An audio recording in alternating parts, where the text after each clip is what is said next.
अस्सलाम वालेकुम। पाकिस्तान में इस वक्त शाम के 7, भारत में 7:30 और यहाँ हमारे स्टूडियोज़ की घड़ियों में सुबह के 10 बज रहे हैं। वॉइस ऑफ अमेरिका वाशिंगटन की उर्दू सर्विस से हमारी बाकायदा नशरियात का आगाज़ होता है। पहले घंटे के लिए मैं हूँ आपका मेज़बान खालिद हमीद। जैसा कि आप देख रहे हैं फेसबुक लाइव पर हम आपके सामने हैं और वेबसाइट और रेडियो पर हमारा ये 1 घंटे का न्यूज़ शो जारी रहेगा। तो आगाज़ करते हैं पहले आज की अहम खबरों की सुर्खियों से। पाकिस्तान तहरीक इंसाफ की हुकूमत ने कौमी असम्बली में मिनी बजट पेश कर दिया है, जिसमें वज़ीर-ए-आज़म, वज़रा और गवर्नरों को हासिल टैक्स इस्तना ख़त्म करने का ऐलान किया गया है। हुकूमत और हिज़्ब इख्तिलाफ के दरमियान 25 जुलाई को होने वाले आम इंतखाबात में मुबैना धांधली की तहक़ीक़ात के लिए पार्लिमान की खुसूसी कमेटी के क़याम पर इत्तिफ़ाक़ हो गया है। पाकिस्तान के वज़ीर-ए-आज़म इमरान खान ने कहा है कि पाकिस्तान में मुक़ीम दूसरे मुल्कों के मुहाजिरीन के मुल्क में पैदा होने वाले बच्चे पाकिस्तान के कानून के मुताबिक शहरियत हासिल करने के हकदार हैं। बरतानिया के जराइम से मुतालिक एक इदारे ने पीर के रोज़ मनी लॉन्ड्रिंग से ताल्लुक़ के इल्ज़ाम में एक पाकिस्तानी जोड़े को हिरासत में लेने का ऐलान करते हुए कहा कि उनका ख्याल है कि इस जुर्म के ताने बाने पाकिस्तान से मिलते हैं। बयान में मज़ीद कहा गया कि दोनों मियाँ बीवी से NCA के तफ्तीशकारों ने पूछगछ की, जिसके बाद उन्हें जाने की इजाज़त दे दी गई, ताहम वो ज़ेर तफ्तीश हैं। भारत के वज़ीर दाखिला राजनाथ सिंह ने पीर को भारतीय ज़ेर इंतज़ाम कश्मीर के जम्मू इलाके में भारत पाकिस्तान सरहद पर एक नई फेंसिंग या बाड़ के 2 आजमाइशी मंसूबों का इफ्तिताह किया। रूस की वज़ारत दिफा ने कहा है कि इसराइली जंगी तैयारे के पायलटों की जारहाना कार्रवाइयों के बाइस शामी दिफाई निज़ाम का निशाना एक रूसी फौजी तैयारा बन गया है। सदर डोनाल्ड ट्रंप ने पीर के रोज़ ऐलान किया कि उन्होंने अमेरिका के तिजारती नुमाइंदे को चीन की $200 अरब की दरामदात पर महसूलात लगाने की हिदायत की है। दूसरी तरफ चीन ने अज़्म ज़ाहिर किया है कि वो सदर ट्रंप के इस इक़दाम पर जवाबी कार्रवाई करेंगे। और इस साल के सबसे ताकतवर उस्तवाई तूफान ने फिलिपाइन में तबाही मचाने के बाद अब चीन का रुख किया है, जबकि पीर के रोज़ उसकी ताकत कम हो गई थी। और अमेरिका की जनूब मशरक़ी रियासत पर आने वाले तूफान फ्लोरेंस में अब कमज़ोरी पैदा हो गई है, लेकिन इसके बायस शिमाल मशरक़ी इलाके बारिशों में डूब गए हैं और मौसमी माहिरीन बड़े पैमाने पर सैलाबों की पेशगोई कर रहे हैं। ये 3 शह सुर्खियाँ, तफसील चंद लम्हे बाद।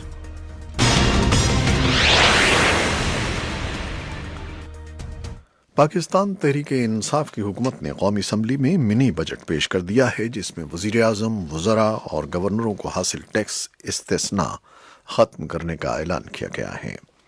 गुज़श्ता दौरे हुकूमत में सरकारी मुलाजमीन की टैक्स स्लैब 12 लाख रुपए तक कर दी गई थी, जिसे कम करके दोबारा 4 लाख कर दिया गया है। नॉन फाइलर के लिए नई गाड़ी और जायदाद खरीदने पर पाबंदी भी ख़त्म कर दी गई है। सप्लीमेंट्री फाइनेंस बिल मंगल को वज़ीर ख़जाना असद उमर ने कौमी असम्बली के इजलास में पेश किया। असद उमर ने कहा कि गरीब और मुतवस्सित तबके को बचाना है। बजट में न तब्दीली की गई है तो मुश्किलात पैदा हो सकती हैं और खसारा 2700 अरब तक पहुंच सकता है। इसकी मज़ीद तफसीलात हम एक रिपोर्ट में पेश करेंगे चंद लम्हे बाद। हुकूमत और हिज़्ब इख्तिलाफ के दरमियान 25 जुलाई को होने वाले आम इंतखाबात में मुबैना धांधली की तहक़ीक़ात के लिए पार्लिमान की खुसूसी कमेटी के क़याम पर इत्तिफ़ाक़ हो गया है। वज़ीर-ए-आज़म इमरान खान पार्लिमानी कमीशन के सरबराह का ऐलान करेंगे।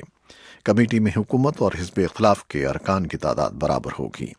कौमी असम्बली ने भी कमेटी के क़याम की तहरीक मंजूर कर ली है। पाकिस्तान के वज़ीर-ए-आज़म इमरान खान ने कहा है कि पाकिस्तान में मुक़ीम दूसरे मुल्कों के मुहाजिरीन के मुल्क में पैदा होने वाले बच्चे पाकिस्तान के कानून के मुताबिक शहरियत हासिल करने का हक रखते हैं। वज़ीर-ए-आज़म ने ये बात गुज़श्ता हफ्ते कराची में पाकिस्तान में मुक़ीम मुहाजिरीन से मुतालिक दिए गए अपने बयान की मंगल को कौमी असम्बली में वजाहत करते हुए कही। इमरान खान ने कहा कि पाकिस्तान में पैदा होने वाले मुहाजिरीन के बच्चों का मामला इंसानी हुकूक का मामला है और इन लोगों के बारे में हमें फैसला करना है।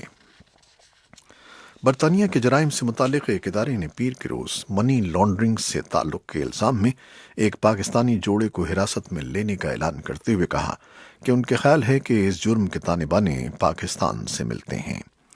बयान में कहा गया है कि दोनों पाकिस्तानियों को, जो मियाँ बीवी हैं, इंग्लैंड के जुनूब मगरबी इलाके सरे से गिरफ्तार किया गया।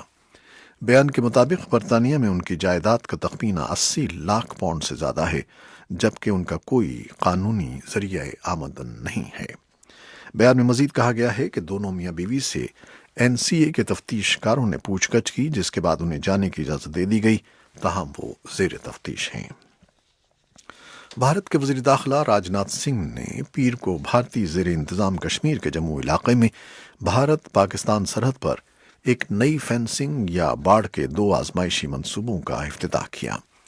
بھارت کے سرحدی حفاظتی دستے بارڈر سیکیورٹی فورس یا BSF کے عہدیداروں نے بتایا ہے کہ اس اسمارٹ فینسنگ میں جدید ترین ٹیکنالوجی استعمال کی گئی ہے۔ وزیر داخلہ نے کہا کہ انہوں نے اسرائیل کے اپنے ایک دورے کے دوران اس طرح کی ٹیکنالوجی کو استعمال میں دیکھا تھا اور اب اسے بھارت میں بھی آزمایا جا رہا ہے۔ روس کی وزارت دفاع نے کہا ہے کہ اسرائیلی جنگی طیارے کے پائلٹوں کی جارحانہ کارروائیوں کے باعث شامی دفاعی نظام کا نشانہ ایک روسی فوجی طیارہ بن گیا ہے۔ روس کی فوج کے ترجمان میں جنرل ایگور کوناشنکوف نے منگل کے روز کہا کہ اسرائیلی فورسز شام کے لتاکیہ صوبے میں حملے کر رہی تھیں جب انہوں نے خود کو روسی طیارے کے پیچھے چھپا لیا اور اسے شامی میزائل سے بچنے کے لیے ڈھال کے طور پر استعمال کیا۔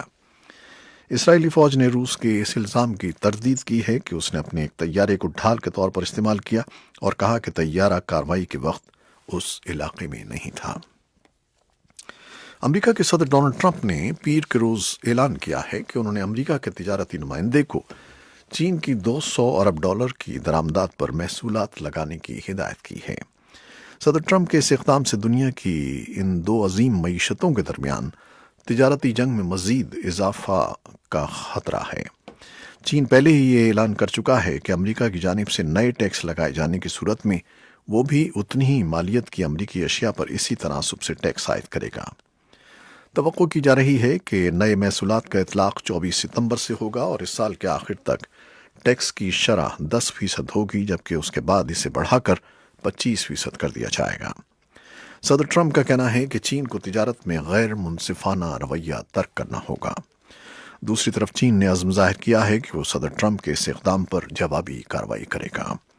چین کی وزارت تجارت نے منگل کے روز ایک بیان میں متنبہ کیا کہ وہ نئے امریکی محصولات کا جواب دے گا تاکہ آزادانہ عالمی تجارت کے جائز حقوق اور مفادات کا تحفظ کیا جا سکیں۔ بیجنگ نے اس سے پہلے جاری کی گئی فہرست میں $60 ارب مالیت کی امریکی ساختہ اشیاء پر جوابی محصولات عائد کیے تھے۔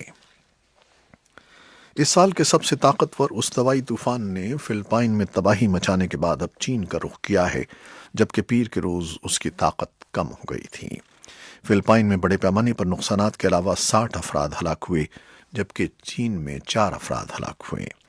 فلپائن میں امدادی کارکنوں نے مٹی کے ملبے سے 11 مزید لاشیں دریافت کر لی ہیں اور درجنوں دوسرے افراد کی تلاش میں کھدائی کی جا رہی ہے، جو ایک گرجا گھر کے ملبے تلے دبے ہوئے ہیں۔ ہفتے کے روز یہ لوگ پناہ کی تلاش میں یہاں آئے تھے کہ مٹی کے تودے گرنے سے یہ گرجا منو مٹی تلے دب گیا۔ دیو ہیکل طوفان مینگھوٹ کی ہواؤں کی رفتار 250 کلومیٹر فی گھنٹہ تھی جب اس نے چین کے گوانگ ڈانگ صوبے کے گنجان آباد علاقوں میں تباہی مچا دی، درخت گر گئے اور املاک تباہ ہو گئیں۔ امریکہ کے جنوب مشرقی ریاست پر آنے والے طوفان فلورنس اب کمزور ہو رہا ہے، لیکن اس کے باعث شمال مشرقی علاقے بارشوں میں ڈوب گئے ہیں اور موسمی ماہرین بڑے پیمانے پر سیلابوں کی پیشگوئی کر رہے ہیں۔